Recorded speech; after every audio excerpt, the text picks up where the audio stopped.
नमस्कार दर्शक बंधु प्रवास चैनल आपण स्वागत।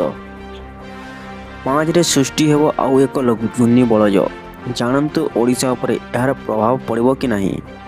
ता पूर्व भिडियोटी प्रथम शेष पर्यंत देखंतु एवं भिडियोटी लाइक कर चैनल को सब्सक्राइब कर दिंतु। तो चलतु जानिबा आज खबर। बंगोपसागर सृष्टि होइतबा बात्या बेंगल तमिलनाडु उपकूल अतिक्रम करिछि।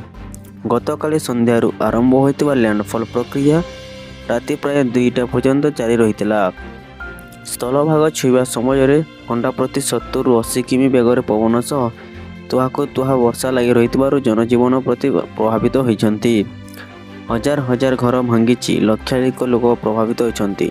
अवपात रूप तमिलनाडु भितर रहितला। गोटे बात्या जीवा परे आउ गोटे घूर्णिझड़ सृष्टि हेबा नै आशंका प्रकाश कर जाइछि।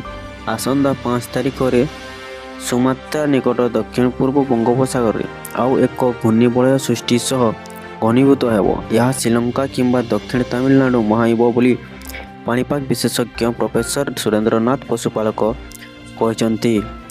प्रोफेसर पशुपालक कहते जे ओडिशा उपरे यार सीधा प्रभाव पड़ो नहीं। संभवतः तापमात्रा अधिक रहिबो। तेबे दक्षिण अभ्यंतर रे आसंता 4 ରୁ 6 तारिख मध्य सर्वनिम्न तापमात्रा प्राय 4 डिग्री कमिबो। एही समय शीत बढ़िबो। तेबे 7 ରୁ 9 तारिख मध्य रातिर तापमात्रा प्राय 4 डिग्री पर्यंत वृद्धि पाइबो बोली से कहते।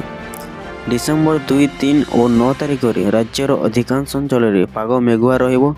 उत्तर उपकूल और अभ्यंतर 4 ରୁ 6 तारिख मध्य सर्वनिम्न तापमात्रा 4 डिग्री कमिबा हेतु शीत बढ़िबा बोली कहते।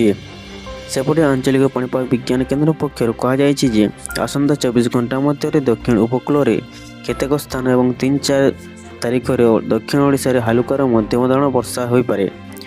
बाकी जिला गुड़िक कोहल पाग लगी रहिबो बोली कहते। गत 33 घंटा मध्य गोपालपुर, बारिपदा, झारसुगुड़ा, संबलपुर, सुंदरगढ़, हीराकुद, भवानीपाटना, बलांगीर, कोरापुट, दारिंगबाड़ी, छत्रपुर, पारलाखेमुंडी, रायगड़ा, बरगढ़, नूआपड़ा, राउरकेला सहर में हालुका वर्षा होइछि। तेज दर्शक बंधु एमती पाणीपाग विषय में जानापी आम चैनल सहित जड़ित रुहतु एवं भिडियोटी को लाइक कर चैनल को सब्सक्राइब कर दिंतु।